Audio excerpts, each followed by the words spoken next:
Arthur's Court, Chapter 14, Defend Thee, Lord.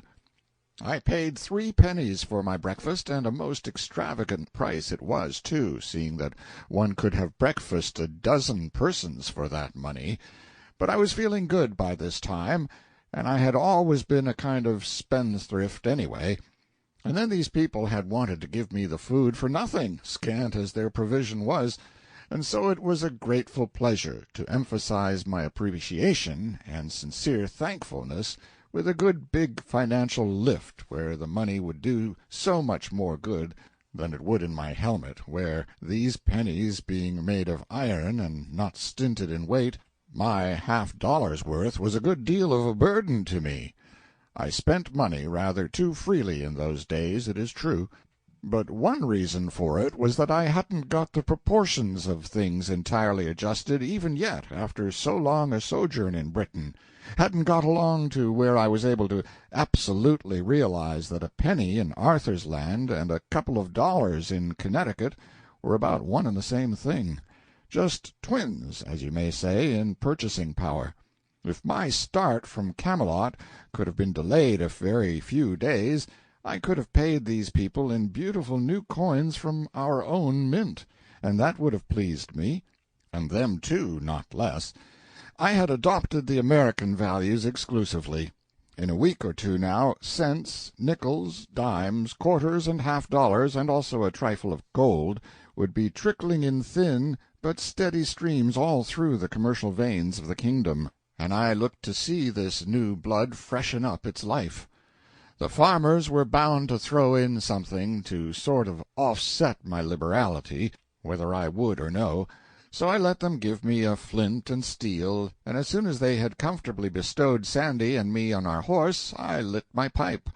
When the first blast of smoke shot out through the bars of my helmet, all those people broke for the woods, and Sandy went over backwards and struck the ground with a dull thud.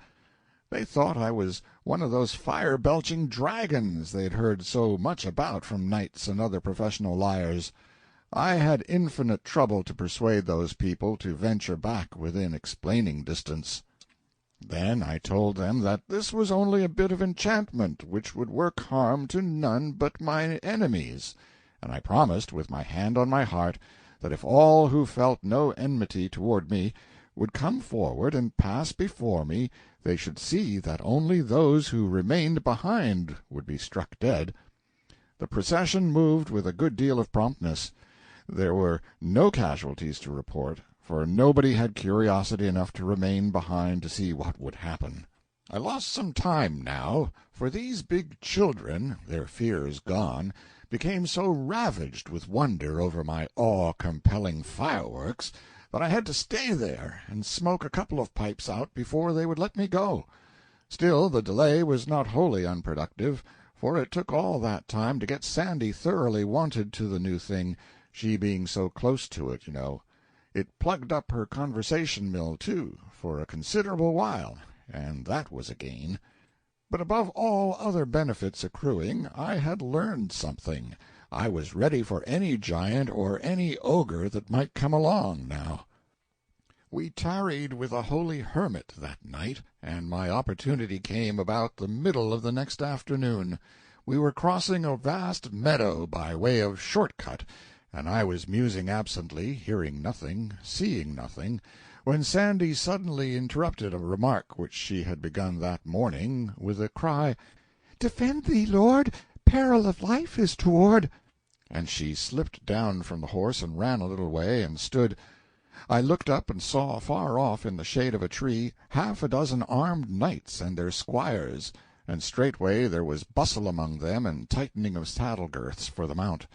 My pipe was ready and would have been lit if I had not been lost in thinking about how to banish oppression from this land and restore to all its people their stolen rights and manhood without disobliging anybody. I lit up at once, and by the time I had got a good head of reserved steam on, here they came. All together, too. None of those chivalrous magnanimities which one reads so much about, one courtly rascal at a time, and the rest standing by to see fair play. No, they came in a body.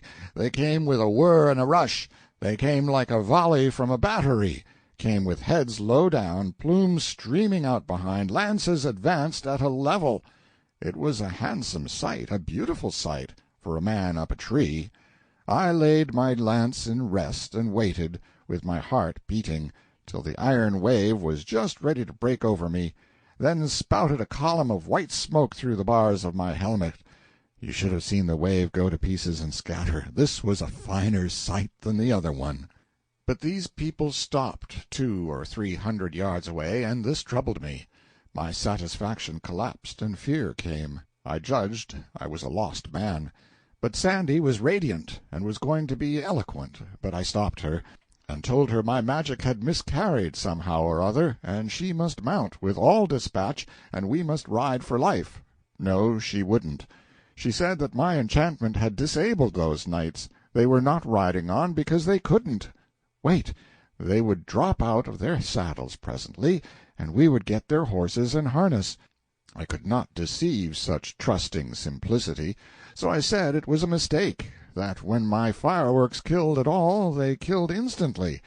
No, the men would not die. There was something wrong about my apparatus. I couldn't tell what. But we must hurry and get away, for those people would attack us again in a minute. Sandy laughed and said, "Lack a day, sir, they be not of that breed. Sir Launcelot will give battle to dragons, and will abide by them, and will assail them again, and yet again, and still again, until he do conquer and destroy them. And so likewise will Sir Pellinore, and Sir Aglovale, and Sir Carados, and mayhap others. But there be none else that will venture it, let the idle say what the idle will. And la, as to yonder base rufflers, think ye they have not their fill, but yet desire more?" "Well, then, what are they waiting for? Why don't they leave? Nobody's hindering. Good land, I'm willing to let bygones be bygones, I'm sure." "Leave, is it? Oh, give thyself easement as to that. They dream not of it, no, not they. They wait to yield them." "Come, really, is that sooth, as you people say? If they want to, why don't they?" "It would like them much, but an ye wot how dragons are esteemed, ye would not hold them blamable. They fear to come." "Well, then I suppose I go to them instead, and—" "Ah, wit ye well they would not abide your coming. I will go." And she did. She was a handy person to have along on a raid. I would have considered this a doubtful errand myself. I presently saw the knights riding away, and Sandy coming back. That was a relief. I judged she had somehow failed to get the first innings. I mean, in the conversation. Otherwise the interview wouldn't have been so short.